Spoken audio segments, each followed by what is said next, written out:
I used to think I was smart. I knew all the strategies: support, resistance, trend lines, breakouts, retests. I could draw zones with pixel-perfect accuracy. My chart looked like a battlefield map. But every time I entered a trade, something strange would happen. The market would flirt with my zone, then slap me out with a fake out, over and over again. Until one night, staring at the screen at 2:37 a.m., account bleeding, I finally asked the question that changed everything. If I'm doing everything by the book, why am I still losing? And then it hit me. Support and resistance aren't lines on a chart. They're scars, psychological scars, echoes of trauma left by millions of traders just like me. People who bought too high, sold too low, held too long, or exited too early. Each zone isn't just price, it's pain. And every time price revisits that zone, the pain comes alive. Fear, regret, greed, FOMO. They all start whispering into the minds of the crowd. That's when I realized I wasn't trading with the market. I was trading with human memories. The S&R Code isn't just about zones or candles. It's about understanding the invisible battlefield behind every reaction. The trapped traders praying for break-even, the profit takers waiting to strike, the FOMO crowd watching from the sidelines, itching to jump in. And the market makers, they know all of this. They design the traps. They hunt the weak. So, what if you stopped drawing lines and started reading emotions? What if every price movement was a story, and you knew exactly who was speaking? That's what this masterclass is about. Not just how to trade zones, but how to decode the entire emotional architecture behind them. Because once you see what's really happening behind those levels, you can stop reacting and start controlling. You can stop being prey and become the predator. This is not a trading strategy. This is a psychological weapon. And by the end of this journey, you'll never see a chart the same way again. Welcome to Trading Psychology Stick, where we decode price by decoding people. This content is for educational use only, not financial advice. The charts you're about to see won't just change how you trade, they'll change how you see. So let's begin. Right at the place every trader starts, a simple horizontal line, and a devastating misunderstanding of what it truly means. They told you to draw a line, horizontal, clean, logical. This is resistance, they said. This is support, and you believed it. You drew your lines where price touched once, twice, 3 times. You waited. The market came close and reversed, or broke through, only to snap back and mock your stop loss, again and again. But the truth no one tells you, that line you drew isn't magic. It's memory. It's trauma. It's the collective psychological scar tissue left by thousands of traders who bled at that level. Imagine a battlefield. You weren't there when the first bullet flew, but the blood is still on the ground. When the market returns to that level, it doesn't see a line. It feels the echo. The echo of regret from those who bought too high and are now trapped. The silent tension of those waiting to break even. The hunger of those who missed the move and now see their second chance. S&R is not geography, it's psychology. It's a congregation point for unresolved emotions. When price nears a zone, you're not watching price action. You're witnessing the ghosts of old positions, the open wounds that never quite healed. The deeper the scar, the louder the scream when touched again. Every time price returns to that level, traders don't just see opportunity, they feel pressure. And pressure reveals identity. Some will close too early, some will jump in too late, and most will act not from logic, but from emotional flashbacks. The market has a PhD in finding your stop loss. It's like it has your home address. Here's what matters. You think it's a chart pattern, but it's a pattern of pain. And the ones who win, they're not the best at technicals, they're the best at empathy. They can feel what the crowd feels before the crowd even reacts. These zones are haunted houses of past emotion. Every time price returns, it awakens something dormant in the crowd. These are not fresh reactions. These are echoes, amplified over time. Regret speaks first. It shows up when price touches a level we should have acted on. I knew I should have sold there, it whispers. Next time, I won't miss. So, when price returns, that trader jumps in. Not from conviction, but from unresolved guilt. And guilt is a terrible decision maker. Then comes greed. Greed doesn't look backward. It lunges forward. It says, this is your last chance to catch the move. It doesn't care about structure, or confirmation, or risk. It cares about not being left behind. And so, it convinces people to enter just as smart money prepares to exit. Think back. How many times have you bought after telling yourself, I missed it last time, not again? How many times have you held a losing trade just a little longer, whispering, maybe it'll come back to break even?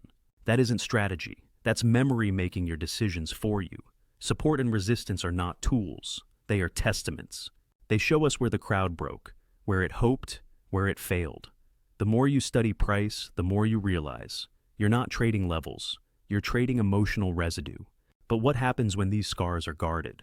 What if, behind every level, stand not just feelings, but forces? Powerful, conflicting forces?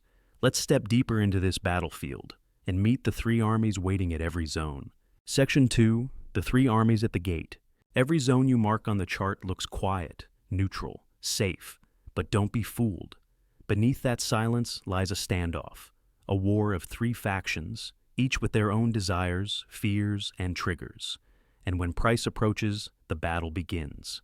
The first army is the trapped. These are the traders who bought too late or sold too early. They watch the market move against them, froze in denial, and now they wait, hoping, praying. Every tick closer to break even is a surge of adrenaline, a chance to escape, not profit, just relief. They don't dream of winning. They dream of not losing more. The moment price returns to their entry, they pounce, they close, and their exit becomes the pressure that stalls momentum, like prisoners rushing the gate the moment it cracks open. Then there are the profit takers. These are the disciplined ones, the early players, the ones who saw the move coming before the crowd even noticed. They're already in profit, deep green, and they've been waiting for this very moment. This is where their play ends. They don't hope, they execute. They see the zone not as opportunity, but as exit, as extraction, like snipers calling for the chopper after the mission's complete. When price hits the level, they offload their positions with cold precision. And that wave of selling, it's not panic, it's protocol. And finally, there's the FOMO crowd, the third army, the watchers. They miss the initial move. They've been staring at the screen, full of envy, full of urgency. And now, price is back at the zone, and they see their moment, their redemption, their second chance. They don't ask if it's safe. They just dive in. Buy orders flood the market. Hope floods their hearts. But in their rush, they fail to notice. They're buying exactly where the smart money is getting out. Quick question, which army do you usually join? Comment below, trapped, profit, or FOMO. 3 armies, 1 battleground. And every S&R zone becomes a convergence of these clashing forces. The hopeful, the strategic, the desperate. When price arrives, all 3 respond. And the market reacts not based on pattern, but on who strikes first. Sometimes the trapped panic faster than the FOMO can buy. Price reverses violently. Sometimes the FOMO overwhelms the exits and blows the top off the zone. And sometimes the profit takers dominate, draining momentum so efficiently that the market simply dies there. What determines the outcome? It's not your line, it's not your time frame, it's the timing of emotion. Who hits the button first? Who blinks? Who folds? Here's the thing. Your job as a trader is not to predict the winner. It's to recognize the alignment. When the trapped are silent, the profit takers are done, and the FOMO is rabid. That's when breakouts happen. When all 3 hesitate, that's your rejection. And when all 3 go full chaos mode, that's your trap. Forget the line. Study the armies. Feel the pressure in the zone, not the candles. And when you can see the battlefield clearly, you'll know exactly when to strike and when to disappear. But there's more. Behind every battle is a memory, a deeper pattern. Next, we'll explore why these zones don't just trigger action, but awaken ghosts, and how the most powerful levels are not current, but historical. Section 3, the sniper's strategy. The novice stares at the chart and sees opportunity. The pro stares at the same chart and sees a trap. The difference isn't knowledge, it's timing. And nowhere is that difference more brutal or more profitable than at the edge of a zone. This is where the sniper lives. While the crowd gets ready to charge the gates the moment price touches a level, the sniper does nothing. They watch, they wait. They don't enter on the first touch. That's for the impatient, the eager, the ones who need to be in a trade just to feel alive. The sniper is not there to feel alive. They're there to survive and win. They understand that the first contact with a zone is noise. It's emotion, confusion, and misinformation all wrapped in one seductive candle. Price might spike through the level. It might bounce slightly. It might fake a breakout. That's fine. the sniper doesn't flinch. They know that real entries come not from the level itself, but from how price behaves around it. So they wait for the tell, a sign, a signal that one of the armies is losing control. Maybe it's a long wick rejection candle, maybe a bearish engulfing pattern, maybe RSI divergence, or simply the shift in candle body structure that says, this move has no conviction. That's the gunshot, that's the signal. Then, and only then, they act. They don't chase, they place, clean entry. Logical stop loss, usually just above the wick that flushed out the impatient. And then, they disappear. No tweaking, no second guessing. The job is done. If the trade works, it works. If it fails, they retreat with minimal damage. But they never bleed from emotional reactivity. Most traders are like sword fighters in a gunfight. They're up close, clashing with the market, hacking away, hoping to win through sheer effort. But the sniper, one shot, one clean hit, that's all. And the beauty is, you can spot them. Because right after a false breakout, when price reverses with precision and doesn't look back, you'll notice one thing. The sniper was already in. Not because they predicted it, but because they understood the pattern of exhaustion. They don't need to be first. They just need to be right after the wrong. And that's what makes them lethal. Take 10 seconds, close your eyes, think about your worst trade. Where did you place your stop?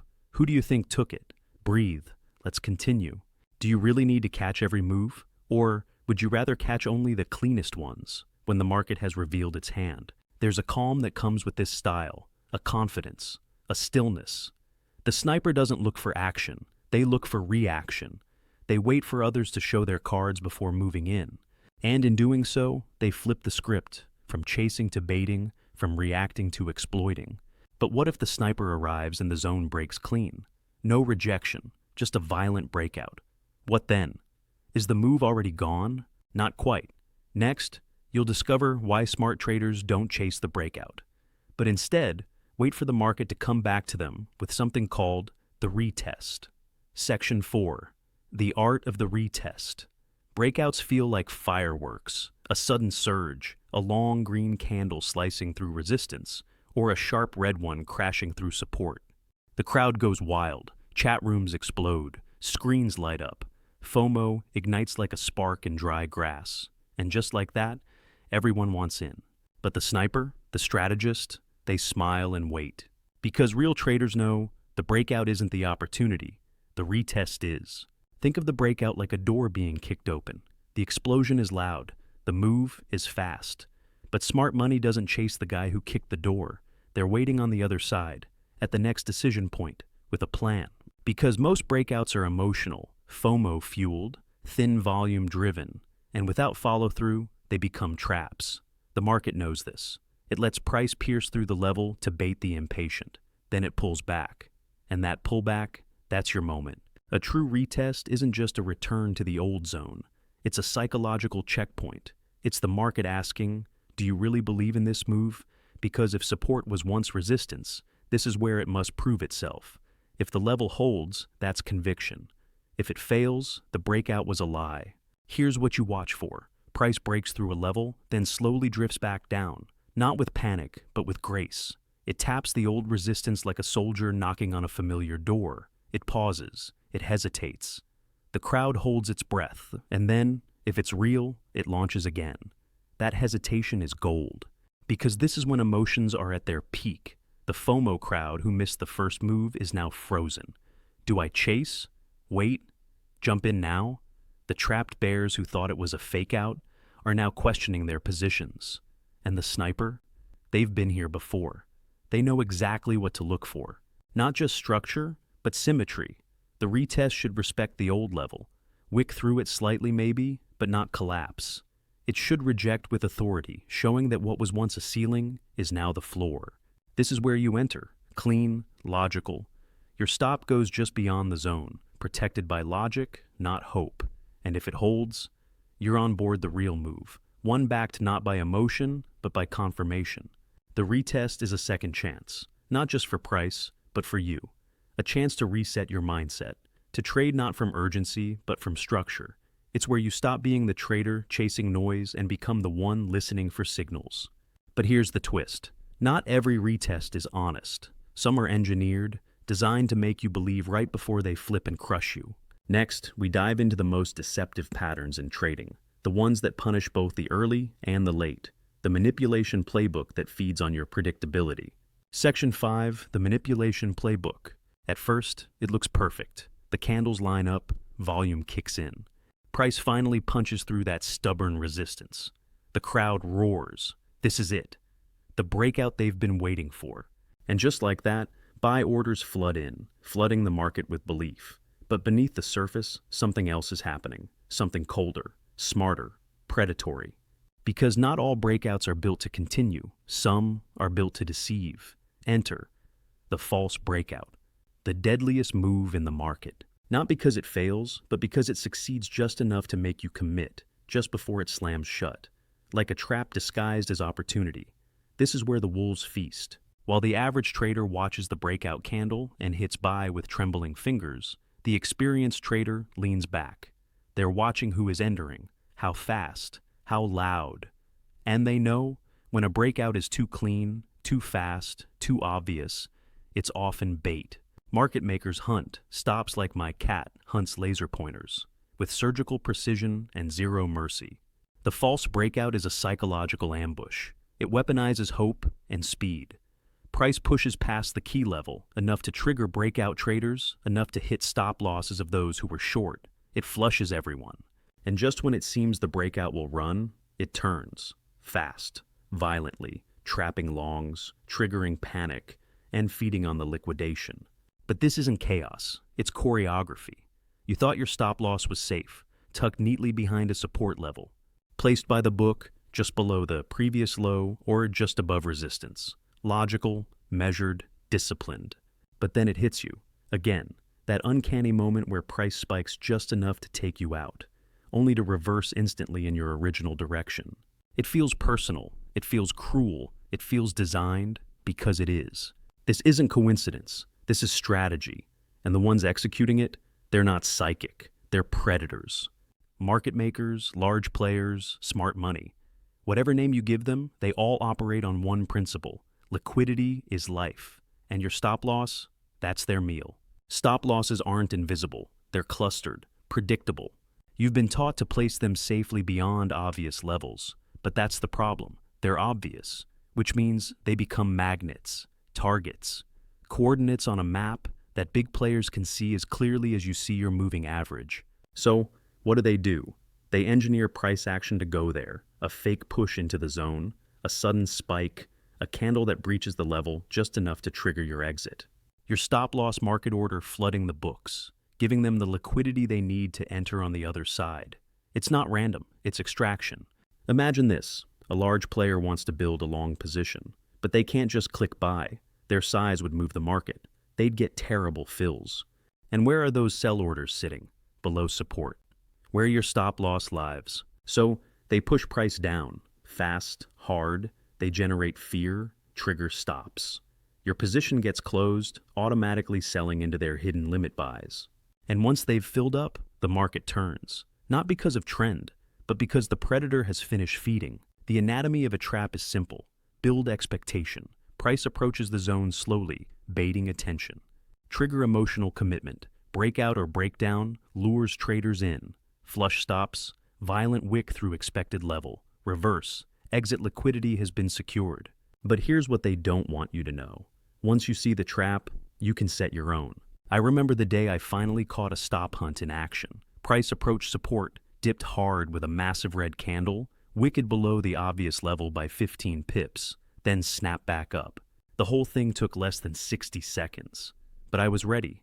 I had my buy order sitting right where I knew the stops would trigger. That trade ran for 200 pips. Not because I'm special, but because I stopped thinking like prey and started thinking like the hunter. Most people treat breakouts like invitations. The wolf treats them like traps to be disarmed. And every false breakout is an opportunity because it creates imbalance, panic, and vacuum. So ask yourself, how many times have you entered on a breakout only to be slammed the next candle? How many times did it feel like the market waited for you? Maybe it didn't wait. Maybe it was built that way. You're not the victim of bad luck. You're the victim of predictable behavior. And the moment you become unpredictable, calculated, calm, surgical, You flip the script. You stop being prey. You start playing the wolf's game. But what if there was a way to verify whether the wolves are present or absent? What if you could hear the market's true voice, beyond the deception? Next, we turn to the most underutilized truth teller in trading, one that never lies, one that always speaks if you know how to listen. Section 6, the volume revelation. Price can lie, it fakes breakouts, it teases patterns, it paints illusions. But volume tells the truth. It's the whisper beneath the noise, the pulse behind the candle. It doesn't show you where price is, it shows you why it got there. And if you know how to listen, it will tell you what comes next. Most traders glance at volume like background music, there but ignored. They chase candle patterns and S&R levels, thinking that's where the story is. But the real story lives in the weight behind the move. Volume is conviction. And conviction is the difference between a puff of smoke and a detonation. Picture this. Price breaks above a resistance zone. The candles surge. Your breakout setup screams, go. But you check the volume and it's thin. Weak? Like someone shouting into a canyon and only hearing their own echo. That's not breakout energy. That's desperation. That's the market trying to move with no one behind it. And what happens next? Reversal. Collapse. A graveyard of premature trades. Now flip it. A strong level is tested. Price hesitates. Then boom. A candle erupts, slicing through with volume like thunder. That's no accident. That's real participation. That's institutional money pushing with purpose. And that's where you follow. Not the candle, but the conviction behind it. Volume gives you X-ray vision. A candle might look powerful, but if it's floating on low volume, it's hollow. A reversal might seem uncertain, but if it spikes with a volume climax, it's a battle won by force. Learn to see beyond color and size. Ask, did anyone care about this move? Challenge. On your next trade, ignore price for 30 seconds. Just watch volume. What story does it tell? Here's how volume speaks. Low volume breakout? Likely fake. Cautious crowd. No consensus. Expect rejection or retest. High volume rejection? Real defense. Bears are present. That level matters. Volume spike at key level, followed by silence. Liquidity hunt complete. Reversal incoming. Gradual volume buildup with price compression. Pressure cooker. Watch for explosion. Volume is not confirmation, it's context. And context is everything. It tells you not just what happened, but how much belief was behind it. But beware, volume without structure is noise. Don't read volume in isolation. Pair it with levels, with price action, with narrative. You're not just watching bars rise and fall. You're reading intention through participation. Here's a story. A trader sees a clean pin bar at support. Textbook. He buys. It fails. Why? No volume, no belief. The market gave him a shape, but not a soul. Without volume, that pin bar was just a shadow. Empty. Another trader waits. Price returns. This time, same pin bar, but with a volume climax. Now it's not just a shape, it's a shout. He enters. The market launches. Same candle. Different energy. And that's the difference between guessing and listening. Because in the end, price is the voice, but volume is the tone. And tone tells you whether the speaker is bluffing, begging, or commanding. So listen closely. But Confluence isn't enough. Even if everything lines up, you still face your biggest enemy. Not outside the chart, but within your own habits. Next, we expose the most lethal sins traders commit at zones, even when they know better. These aren't technical mistakes, they're psychological self-sabotage. Section 7, the Confluence factor. Most traders rely on one signal.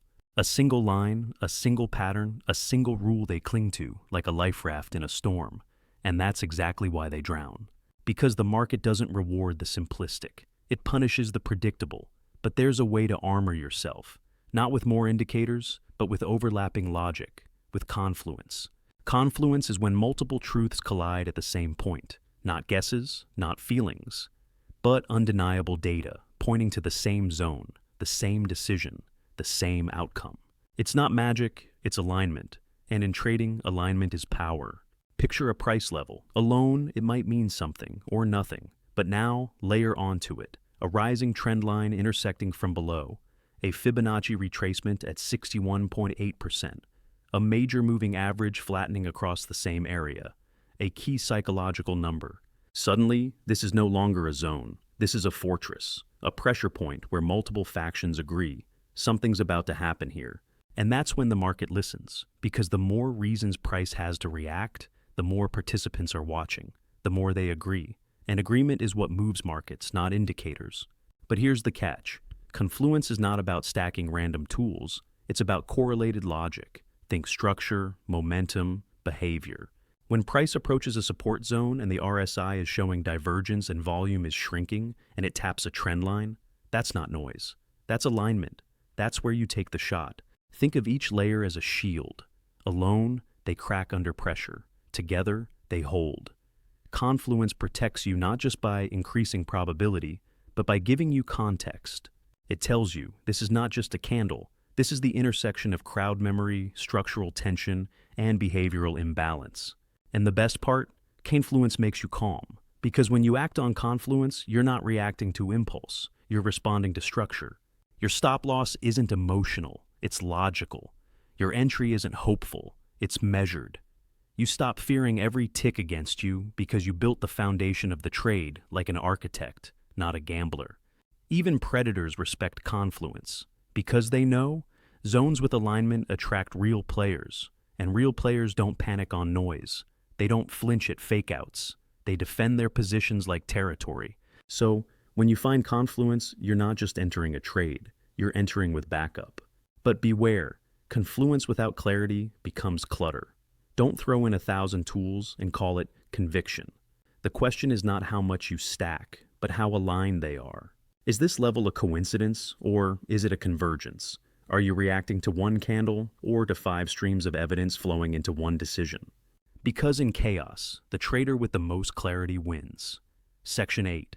The Cardinal Sins. You can have the perfect setup, a level respected by history, Confluence stacked like armor, the sniper's patience, the wolf's instinct, and still bleed. Not because the market beat you, but because you betrayed yourself. These aren't market failures. These are psychological sins.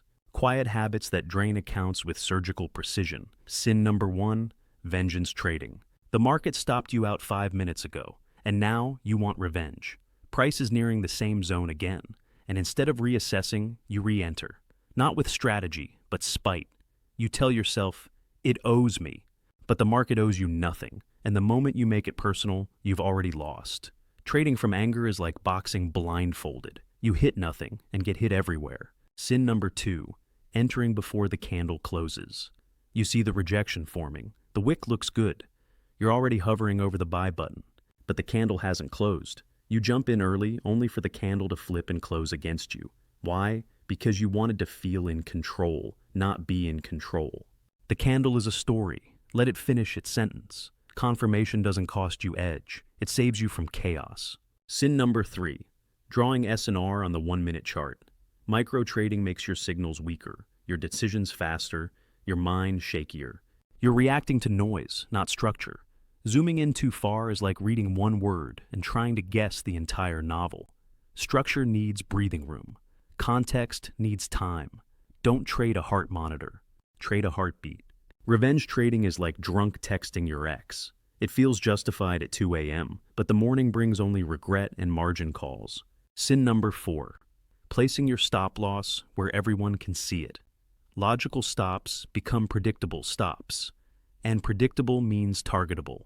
You think you're being disciplined. You're actually being visible. Market makers don't need to beat you. They just need to know where you'll bleed. Protect your stop like a secret, not a standard. Sin number 5, believing this time will be different. You lost at this level before.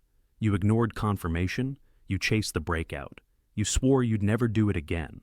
But here you are, finger hovering, hope rising, telling yourself, this time it'll work. No logic, no change, just a new trade on top of old behavior. But the market doesn't care about your intentions, only your actions. Pause here. Which sin hits closest to home? Drop the number in comments. No judgment. We've all been there. Each of these sins is subtle. They don't feel dangerous, but they compound. They stack like small leaks beneath a boat, unseen until you're underwater.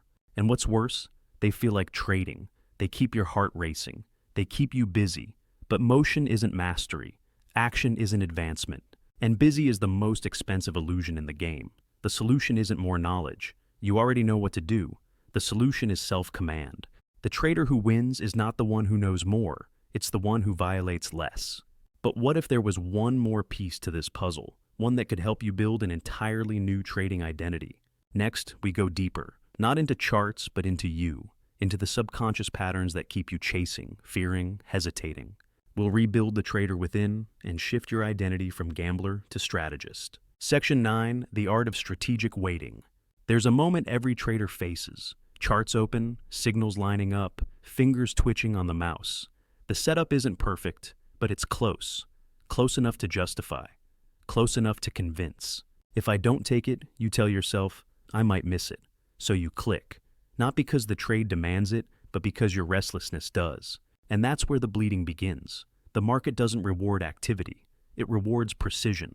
But precision only exists in stillness, in the space between signals, in the moments when the average trader jumps in, and the exceptional trader watches, waits, does nothing. Not trading isn't passive. It's powerful. It's the most active form of discipline. It takes more mental strength to sit on your hands than to click a button. Why? Because doing nothing forces you to confront your deepest weakness, your addiction to motion. In trading, motion feels like progress. Entries feel like effort. But the truth? Every unnecessary trade is a tax on your patience, and the market collects without mercy. Professional traders spend most of their time waiting, scanning, watching. They don't force opportunity. They recognize it. They know that the market isn't a machine you beat into submission. It's a rhythm you tune into. And if the song isn't right, they sit in silence. Before we go deeper, pause the video. Look at your last 5 trades. Which army were you in? The trapped, the FOMO, the profit takers? Be honest, then come back. They've internalized a simple truth. Money is made in the waiting. The sniper doesn't fire because they're ready. They fire because the target is. Until then, the scope stays still, focused, detached. Think about this. How many trades have you taken just to feel productive? How many entries came from boredom, fear of missing out, or the pressure to make the day count? And how many of those trades gave you anything but regret? The cost of impatience isn't just losing money. It's breaking your rhythm, damaging your confidence, training your mind to mistake activity for skill. And worst of all, it clouds your vision. Because when you're always in a trade, you're never truly observing the market. You're reacting to it, blindfolded.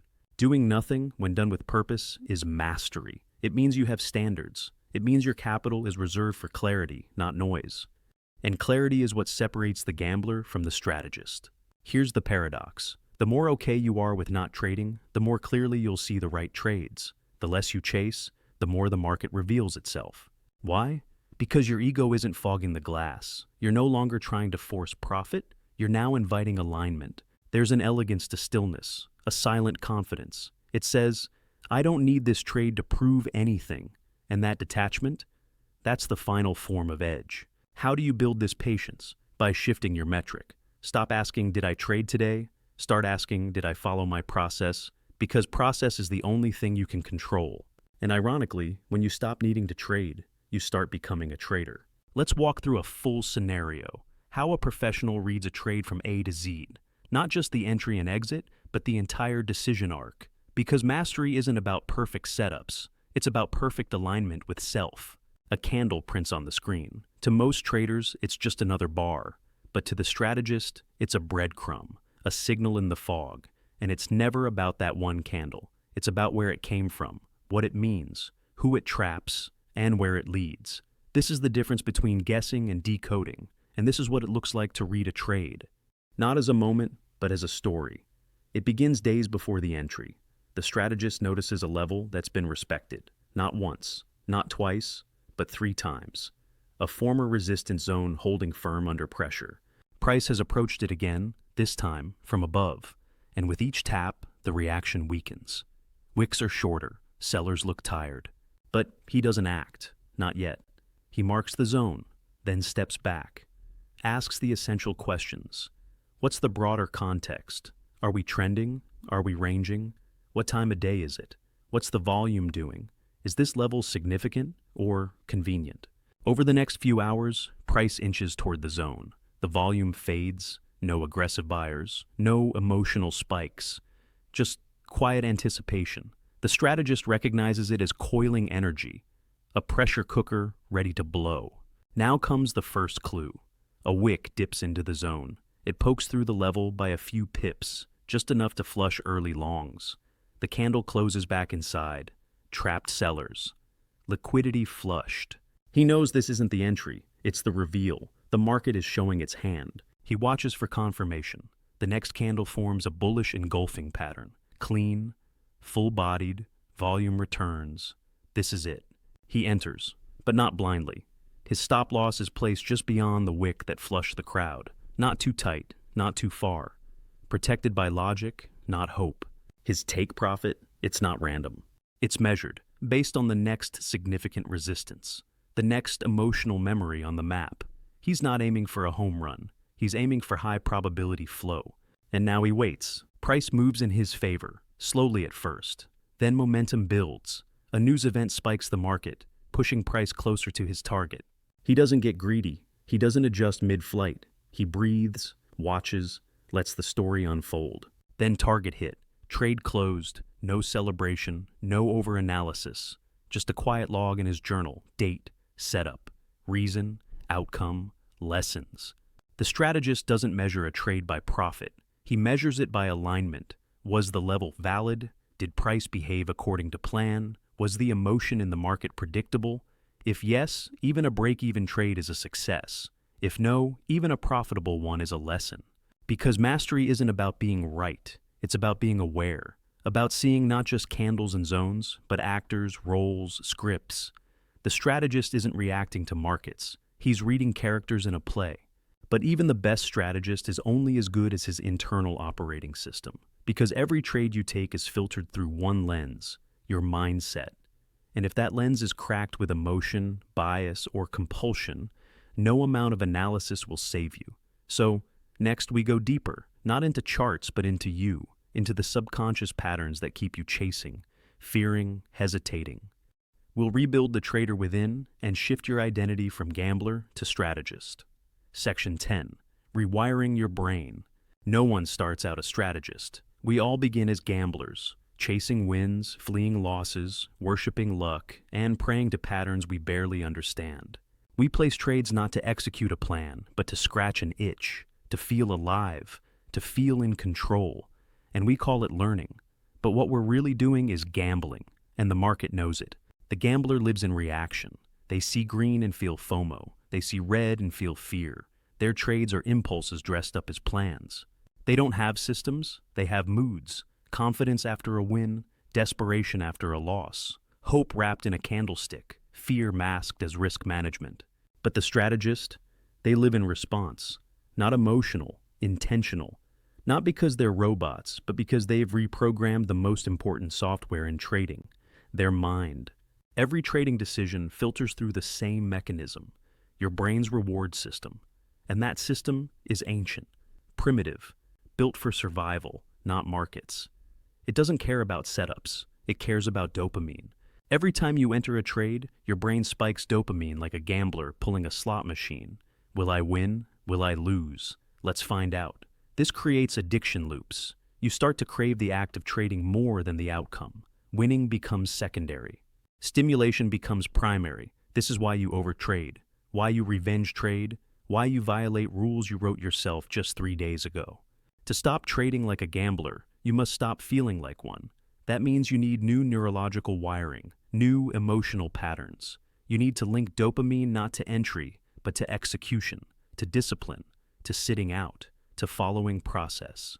The strategist rewires their brain through ritual, journaling, checklists, affirmations. They build habits that anchor their identity to calm, clarity, and control. They don't chase the high of a win. They chase the high of a flawless execution. They train their mind to delay gratification, to accept boredom, to find comfort in inaction, because they know, in trading, stillness is power. And when they lose, they don't spiral, they analyze, because they know the market didn't betray them. They betrayed their framework. Losses aren't failures, they're feedback, and feedback is how systems evolve. So, how do you rewire? You start with self-awareness. You stop lying to yourself. Admit the patterns, the tilt, the neediness. You track it, label it, interrupt it. Then you build new neural loops. You reward non-trades that followed the rules. You celebrate exits that respected your stop loss. You mark moments of discipline with more pride than moments of luck. And slowly, your brain rewires. Your identity shifts. You stop being the trader who says, "I hope this works." And you become the one who says, "If this doesn't fit my plan, I don't touch it." That's not just a mindset shift. It's a biological upgrade. Because the market doesn't care what you want, but it always pays those who earn alignment. And you can't align with the market until you first align with yourself. But here's the real secret. Even once you've rewired your brain, mastered your entries, and tuned into the psychology of price, you still need one final key. One last perspective shift, to see the market as it truly is. Not as lines and candles, but as reflections of human memory. Next, we tie everything together and reveal the ultimate truth about support and resistance, that you're not trading levels. You're trading the echo of every trader who came before you. Section 11. The new S&R mindset. Forget everything you thought you knew about support and resistance. The lines you drew, the patterns you memorized, the zones you copy-pasted from trading courses. None of it matters unless you understand what they really are. Support and resistance are not about price. They're about people. They are not walls. They are memories. Collective emotional imprints left on the market by thousands, sometimes millions of traders who experienced fear, hope, loss, euphoria at the same price point. And like any scar, those memories don't fade. They sit beneath the surface, waiting for price to revisit them, waiting for the old emotion to be triggered again. And when it is, the market reacts, not because of geometry, but because of psychology. That's the new S&R mindset. You're not drawing levels. You're identifying emotional flashpoints. You're not marking where price reversed. You're marking where people broke. That's why some levels hold for years, because trauma doesn't vanish. It lingers. It shapes behavior. And in trading, behavior shapes price. Here's the mistake most traders make. They treat S&R like static tools. They draw lines and expect obedience. But the market isn't a robot. It's a reflection of us, of our patterns, our mistakes, our instincts. And every time price approaches an old level, it's not a technical moment. It's a psychological test. Who will flinch first? Who will remember the pain? Who will try to fix their past? That's what moves price. So, when you look at a chart now, don't ask, is this resistance? Ask, who got hurt here? Who's still trapped? Who's watching this level and ready to act out of fear, greed, or desperation?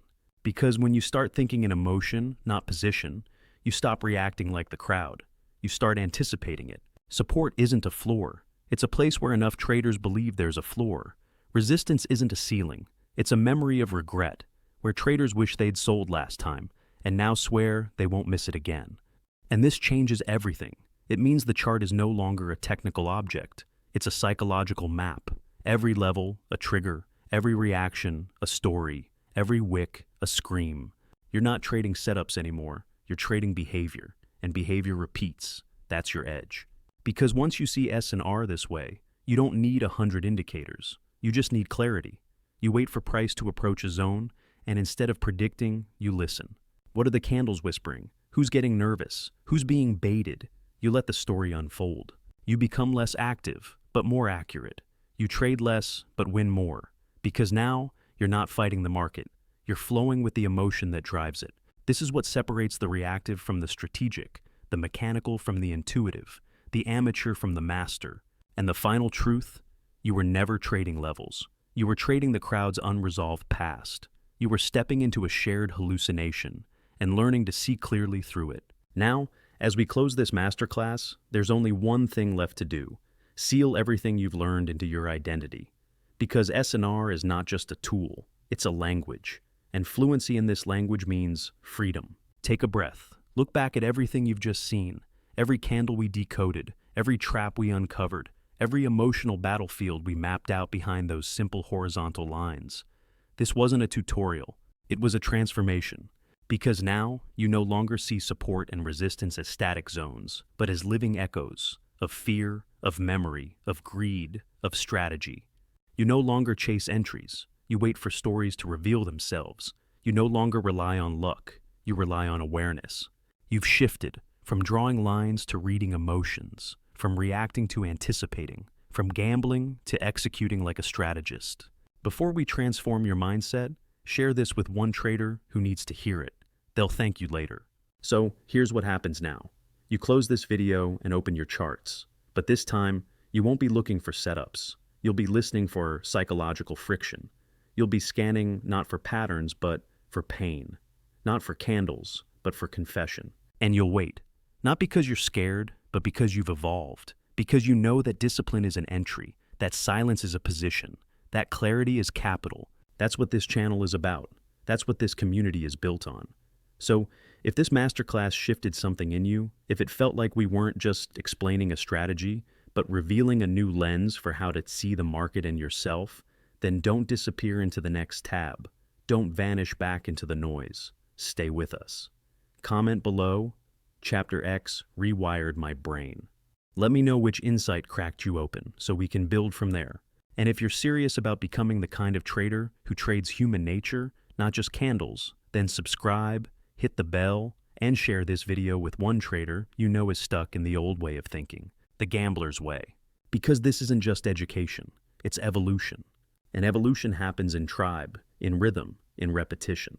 We'll go deeper into entries, into exits, into journaling, into how to build a trading identity so strong you stop hoping for edge and become one. Remember, you were never here to trade levels. You were here to master behavior. And it begins with what you don't do next. Let's continue the journey together.